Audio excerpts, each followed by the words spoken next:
But boys, welcome to the show for men. I'm your host, G-Man. Today, we're looking through a video called 10 Harshest Truths About Women That Men Learn Too Late by a creator called Olivia Alexa. This is actually quite a good video, and I do think she does nail it. So let's jump in and have a laugh as always. Hi, guys. Here are 10 of the harshest realities about women that men learn too late. So if you get easily triggered, go ahead and click off now. And FYI, this might be a very detailed video because I want to make sure that I cover all bases. Number one, you will be used for what you lead with. As you interact with a woman, she will assess your strengths and weaknesses and determine what you have to offer along the way. It's important to be fully aware and cognizant of the fact that if you put on a strong emphasis on showcasing your wealth and status, you will be seen as a source of material benefits with little to nothing more to offer because you have set the stage for that. It's similar to a woman who dresses very provocatively, does things for attention, then presents herself as easy. She sets the stage for men to view her as nothing more than what she's showing. On the other hand, if you lead with a no-nonsense authoritative demeanor, but also someone who displays your true self, showing genuine intentions and authenticity, she will be more likely to be appreciative and value you for who you are. The key here is to be mindful of what you present and how you present it. Understand that your actions and behavior will shape how you're perceived. So don't lead with anything that won't reciprocate genuineness from her. Number two, a woman. All right. I think that was a really good point, and I learnt this firsthand as a young Brycey and Steve-O coming up through the ranks. I think we all learn it. You do what society tells you. That's be a gentleman. You're a nice guy. You buy her little gifts and presents and trinkets without her really earning them. You take her out for dates once, twice, three times a week. You foot the bill. You're just happy to pay for her company. But what do you get when you do this? Because I can tell you what I got. Yeah, you might get that pretty girl who expects a lot from you. You might get a little bit of action. All right, that's the only benefit, right? That's why us guys do it. You want that good looking girl. You want to be able to pipe it down. So we go and do dumb things that make no financial sense, take a lot of effort and a lot of frustration to maintain. What do you get? You get, the way I see it, it's like a black hole. You can keep feeding it and feeding it and feeding it, but no matter what you do, it's never enough and it never stops. And these black hole women always want more. So, say for instance, on your first year anniversary, you bought her I don't know, a little necklace with a love heart on it. It might have cost you $300. And then the next year, you can't buy her the same again, these kinds of women. All right. You have to give her more because she'll get it and she'll literally say to you, I had a woman say to me, oh, is that it? That's like sort of the same as what you got me last year. The holidays. You might start off with a local domestic holiday. So, say here in Australia, a lot of people will go up to Queensland, they go to the Gold Coast, and they'll go and do all that stuff when they're younger. All of a sudden, that won't be fun anymore. You'll need to start doing the international holidays, Bali, Thailand, and then once they're sort of done with those cheaper holidays, they're going to want Europe. All right, they're going to want to go traveling around Europe and spend tens of thousands of dollars every year. I kid you not, I experienced this. I've seen other guys experience it. A lot of guys get trapped in that lifestyle. It's just an ever increasing requirement to keep producing so they feel wanted and loved. It's not love at all. You're essentially buying them because that's what it is. And once I realized that as a man, I don't do those things anymore. Like every now and again, yeah, I'll do something nice, go for dinner. If someone's been really good to me and all that sort of thing, I'll be a nice guy. I'm not a complete MGTOW guy or anything like that. But you don't lead with that on the first date. You definitely don't do it when they don't even deserve it. And that's why I always say to you guys on the dating apps, you'll have these chicks that are going to be angling towards first date at restaurants. Don't do that. You're basically signing yourself up for getting ghosted. They'll have the dinner. Most of the time, it doesn't go well, or they're not going to feel it. They're going to come up with 100 different reasons not to want to see you again. And you've gone and spent $200 that you wouldn't have spent. Go get a coffee. Go for a walk with them. If they're going to be difficult, that's fine. Don't go and see them. Like you're not missing out on anything. Let's keep going. will run over you if you let her. If you don't assert your dominance and masculinity, a woman will run over you. Once a woman perceives you as weak, your attraction level greatly diminishes in her eyes. If a man is too fearful, needy, or clingy, he's naturally more cautious with women because out of fear, he doesn't want to say no to them because he feels by doing this, he will lose them. It's a very slippery slope because once you start that cycle, it's damn near impossible to break out of it. We as humans haven't evolved that much from our ancestral days when life was about survival. During those times, food was eaten only in season and people worked extremely hard, so any sort of weakness or incompetence made you a burden that threatened the survival of the rest of the group. And just like the rest of the group relied on your strength and competence for survival, so did your woman at home. So strength was and still is one of the most important attributes you can possess as a man. The weak men were left to die and the strong men were leaders of the pack. The same is still true today. So for most women, if they see you as a weak man, they will take your place in being the man because subconsciously they see it as survival, even though we're not living in those days anymore. Number 3 is nice guys. All right. There's a bit to unpack there because I think it's a bit of a damned if you do and a bit of a damned if you don't scenario there. So during the dating phase, when you first meet women, they love the guy who takes control, the guy who plans everything, the guy who isn't rattled by any of their little jabs. As we know, women love to banter and say snide things and try and get under your skin and see how you react. You know, they like the guy who doesn't do that and throws it back in their face, and they see that as strength and they see that as attractive. That doesn't so much stand when you're married. It's very difficult because women, she gets to a point later on, and I won't give it away, but women do actually want to run over you. Okay, it's just the way that they're built. So once they actually get you locked in with no leverage, living de facto, either a house you bought or rented, like you're trapped, right? You're trapped in a certain different elements, contractually, legally, etc. They will start then to push their will on you, just how to operate in the house, how to fill the dishwasher, where to put the cups, where to put the washing. You didn't hang the washing up right on the washing line. The list goes on to the 1,000 different things that they'll start beating you down with. So yes, it's good to be strong and lead and do all that. I think it's very difficult when you try and do that being married because then they start saying that you're abusive, you're controlling, even when you're not. You know, you might want to set a financial budget. You might say, look, let's put aside X amount of money for fun and activities and the rest we've got to knock off the house or we've got to put away in an emergency fund. The economy isn't great at the moment. Yeah, good luck with that, especially if you've got one of the girls that I mentioned in the previous point. That's not going to happen. That's when you're seen as abusive. Not saying all women, some women are really good, but a lot of them are going to start pushing back, especially if you start trying to do these things after the fact.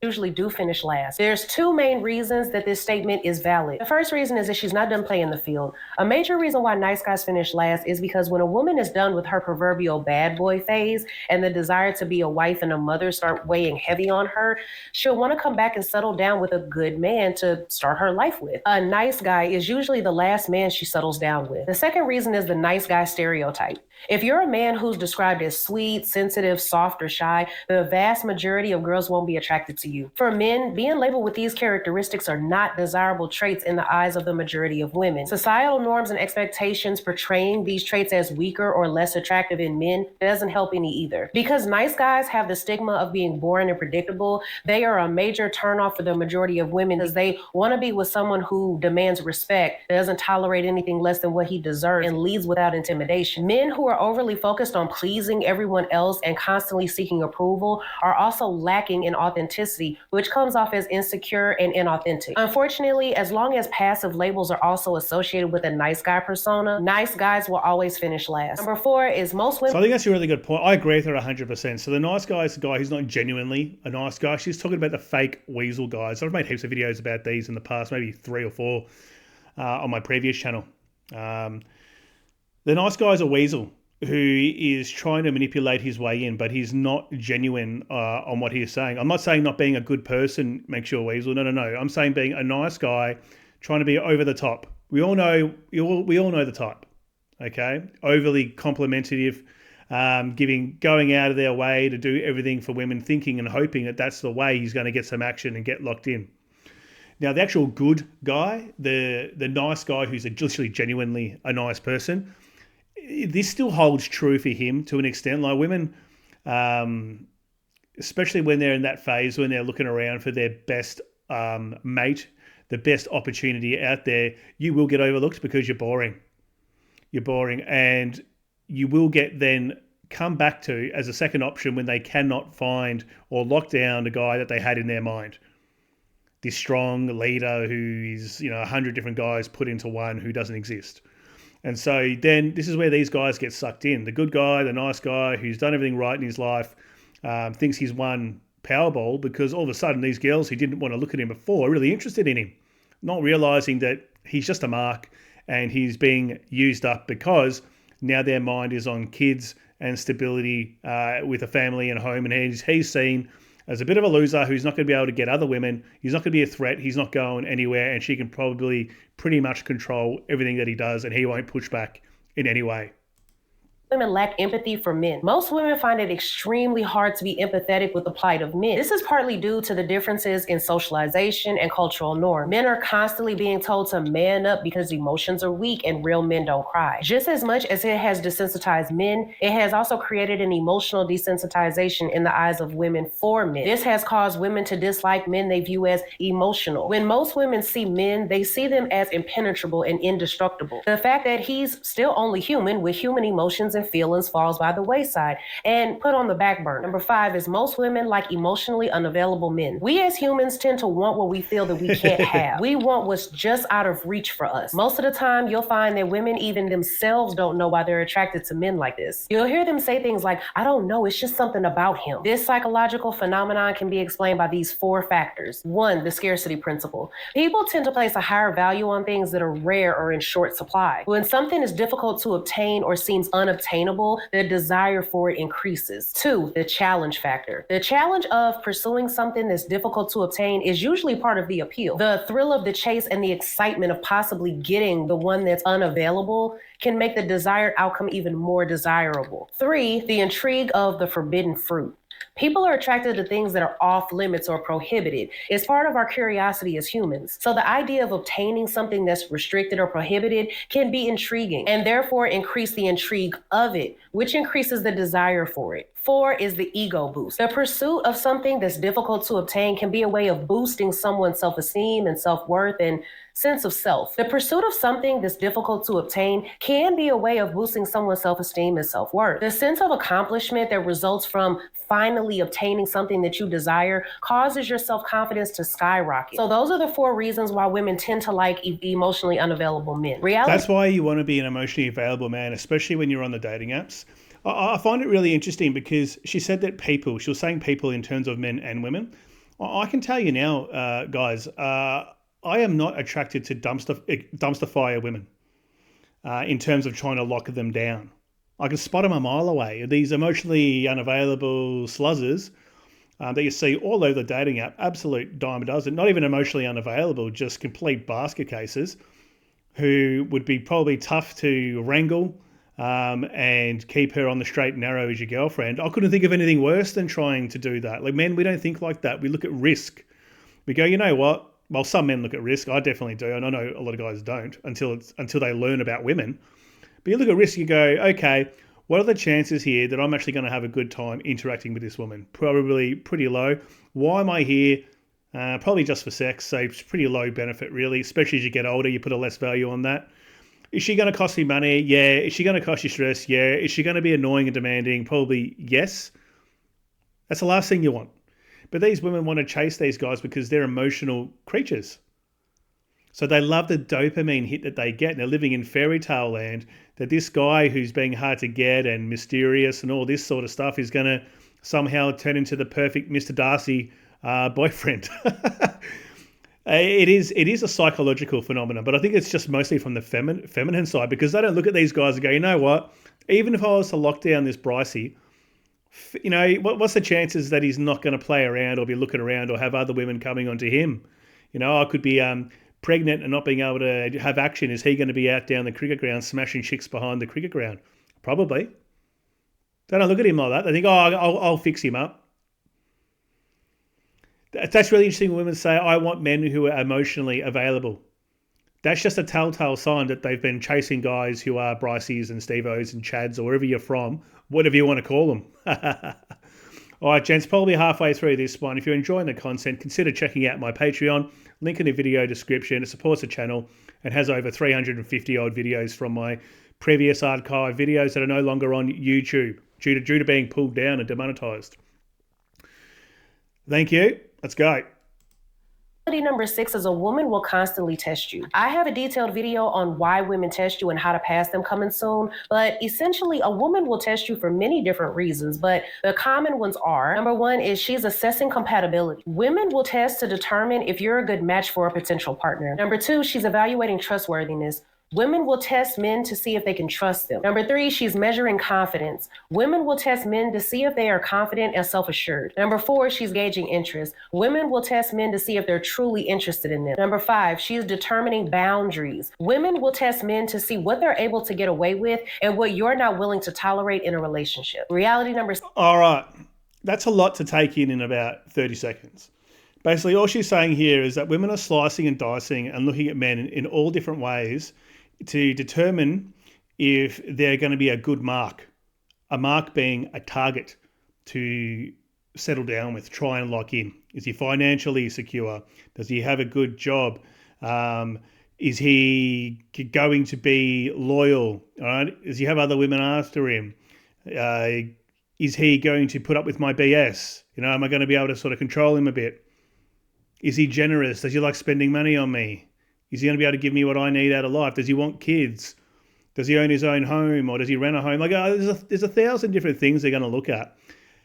And on the other hand, you've got guys there have no idea. They're just happy to be there to have a coffee with a woman, and he's probably just looking at her tits, looking at her ass. Like, she's already done a full analysis of you. Like, picture it being like, say, Terminator 2. And when it shows Arnold Schwarzenegger when he's looking through the eyes of the T-800, and it's got all the different scanning going on, with the infrared, and it's just saying, height, weight, have your status, wealth, temperament, blood pressure, all those stats are coming off you. That's almost what it's like with these chicks. That's why a lot of them stay single a lot of the time, because they're looking for things that just don't exist, and that's why men don't understand it all. They go, "What? I'm a decent guy. Why am I not getting dates, or why am I not getting second dates, and why aren't things going anywhere?" Because they have these unrealistic tests and criteria that they're putting you through a lot of the time. 7, the main thing all women want is security. No matter the type of woman that you're dealing with, women innately want to feel secure with a man in every single facet of life, monetarily, emotionally, physically, and spiritually. Yes. Did you see how monetarily came first there? Because that's almost for most women that is what it is, and that's the sad, hard truth about interactions with women. And guys will say, "No, G-man, my girl's not like that," and you just wait and see if you go through a divorce and see how much she doesn't care about money. Because every guy I know who's been through a divorce, that woman, or who was all carefree and said they'd never do that to him, and they weren't there for money and all that sort of stuff, they wanted to equally contribute and all this, they take them to the cleaners. They get maximum extraction of resources out. It's all a business deal at the end of the day. And when it doesn't work out, that person can extract a lot from you. So I don't say this from a place of bitterness. I've been through that. One of my very best friends went through probably the worst divorce you'll ever see. I've seen other good friends in my network get absolutely screwed. Joint bank accounts emptied. I had my joint bank account emptied. All sorts of stuff goes on. It's all about money in the end. In the end, maybe not through the start. All right, maybe not when you're with them. They might be contributing and all that, but on the way out, 100%, it's all about money. Who gets what? Who's getting the furniture? Who's getting the car? How much cash they're going to get from you? What are your investment accounts? What do you have hidden? They start digging around. That is a real eye-opener for me, and it just changes your opinion on women for life when you see that sort of behaviour.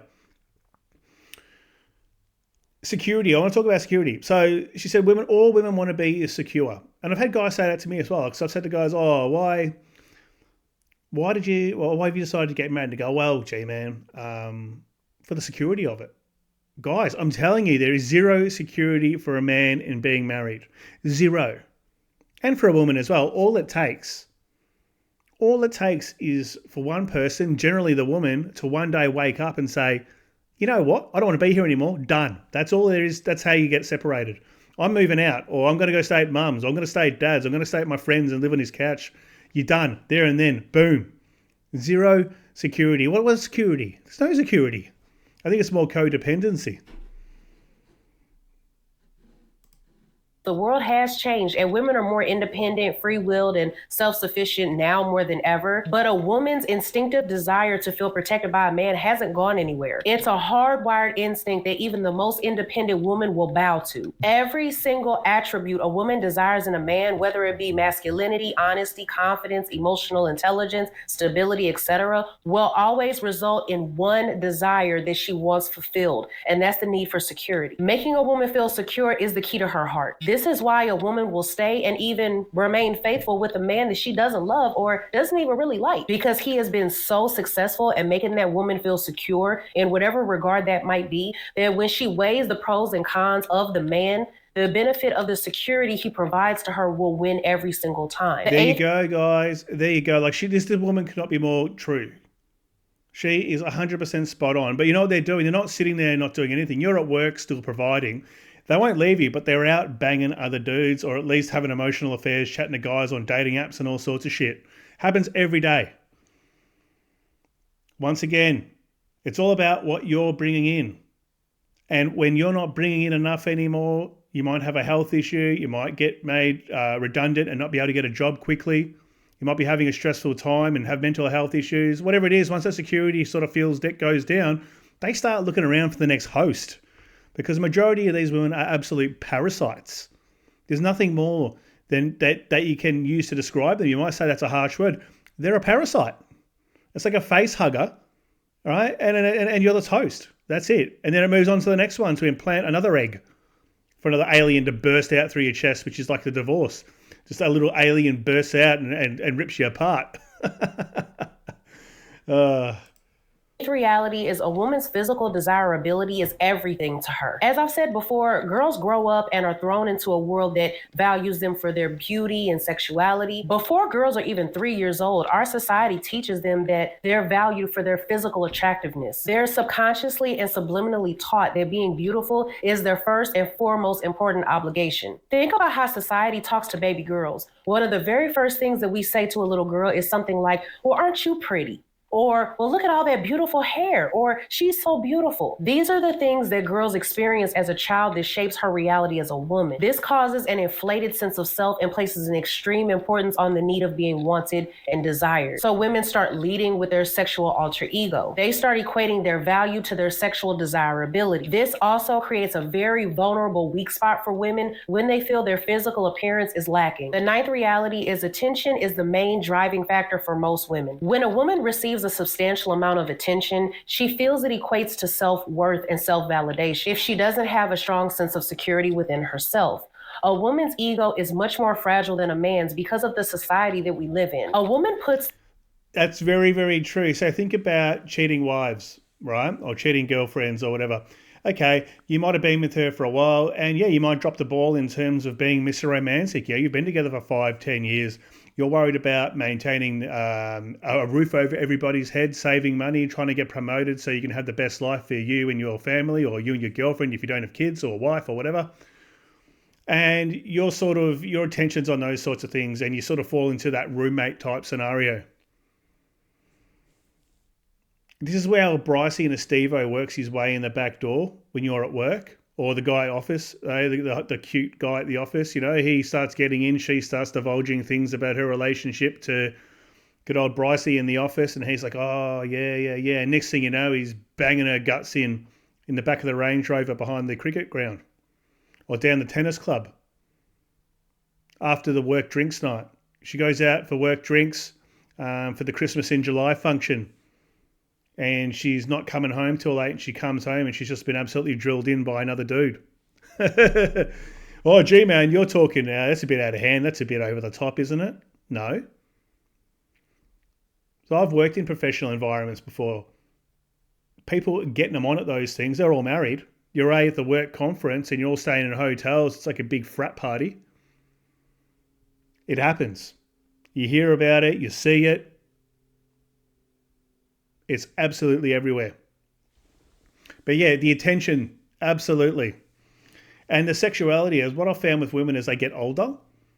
So not when they're young. Or when they're young, they know they're attractive. They know men just want them. So they don't actually lead with sex in itself. They might have, provocative pictures and things like that, but they don't really lead with sex. I found women in their 30s and beyond, they're leading with sex because they know that's what men want and they immediately go with that. Or you got the other type, the one who just shuts the whole thing down because they think that by shutting it down, the guy's going to respect them more. I think if I was to give advice to women who are thinking about shutting down the shop, so to speak, and trying to lock a guy in, that's not a good strategy. Go on dates, hook up with dudes. Guys are attracted to sex if you're good at sex and how you're fun to be around with. A lot of the time it will lead to something. But these chicks want to shut the shop down. And it's the thing about attention too. Sometimes they don't want to give attention to their man when they're living with them, right? You can be completely ignored. You're walking on eggshells in your own house. The chick, she can't even stand you. You're sitting there, you're probably breathing a bit loud, right? And to her, it's like an aeroplane jet engine next to her head. And she wants to knife you. Or you're eating a packet of chips, crunch, crunch, crunch, and she's just looking at you like, shut up. No attraction, no intimacy for you. Guess what? Because they're getting it somewhere else. They're getting their supply somewhere else. And you're annoying now. The most effort into how she looks. Everything else comes second. This is why hair, nails, and makeup are multi-billion-dollar industries. Women fish for attention in both covert and overt ways. This is why you have some women who will just blatantly expose themselves. Then you have others who will post the, oh, I'm just working out pic. Meanwhile, she's showing her whole body in the clips on social media. Bottom line, attention is a woman's biggest currency. The 10th reality is she usually won't be able to match her sex drive. As I've said in previous videos, because of biological signaling and biomarkers, a woman has an innate resistance to want to have sex very frequently because natural selection has conditioned her mind to equate sex with pregnancy and the biological and social complications that arise from it. This is why women typically have a substantially lower sex drive than men. So you will be hard-pressed to find a woman who can actually match your sex drive long term. Now, I'm not talking about the honeymoon phase when everything is new and you just want to rip each other's clothes off 24/7. Once you get more familiar with each other and the newness of the relationship has died down a little, you'll find that usually her sex drive will too. So those are the 10 harshest realities. There we go, guys. Like she left the best one for last, really. So what she really told us, if you want to recap, and I think that's a really good video. I don't think she was trying to be disingenuous in any way to suck in dudes. I thought that was really good video because it comes from a former slurry or a current slurry who's telling the game. But good on her. I think it's good. So that's the most important thing for last. Bait and switch. Biggest thing that guys probably complain about or learn about in a very tough fashion. All right, you've met some girl, as you were saying, you want to tear each other's clothes off. I've experienced this a number of times. All right, and now I've got my eyes fully open to it, but you want to rip all your clothes off and you can't wait to see them and they can't wait to see you and they're giving you sexy little texts, between when you see each other and you meet each other and it's just bang bus, fake taxi, reenactments and it's just no hold bars, filth, and it's great. And you think, oh, hang on, I'm onto a bit of a winner here. So you go and lock it down. And what happens? Especially after having kids, but not even when you have kids. Even before then, I never had kids and I experienced this firsthand. Just job done, got the guy, got the security, so to speak, got the bag, so to speak. Don't really need to keep on leading with action with what that man wants as much as what it was at the start. So guys get blindsided by that. They're trying to work out what's going wrong. It's just how women work. It's like they've applied for this job. They've put together a really good CV. They've gone and bought a new suit, a new tie. They've rehearsed, they've researched the company, they've rehearsed all the different things you do in a job interview to get the job. Landed the job, got past probation period, and now you sort of start to take your foot off the gas a little bit because you're harder to get rid of. All right, you're starting to feel a bit more comfortable. You're starting to feel a bit more part of the furniture. You don't need to work as hard as what you were to get in the door and to get through the probation period. That's exactly what this is. They've gotten through the probation period. They've sort of worked out, he's not really going anywhere. Don't need to leave with it anymore. And that's it. And a lot of the time, guys only get action when the girl wants it. So you can try and initiate all you want. Guys will say, well, no, you need to be initiated and all that. You'll get blatantly just fobbed off with these kind of women. And they'll only come to you when the mood strikes them. It could be in a very inopportune time. You could be watching Super Bowl, the AFL Grand Final, in the middle of an awesome game, online gaming with your friends. They just want you to tap you on the shoulder and go then and there. And that's what women don't understand about it as men as well. We're not, unless you're 21 years old, at 40 plus, you don't just go, hey, come on, bang me, and then you're ready to go. All right, guys, anyway, that's my rant for today. Thanks for watching. And once again, if you want to support the channel, check out the Patreon, but no pressure to do so. Thank you for watching my videos.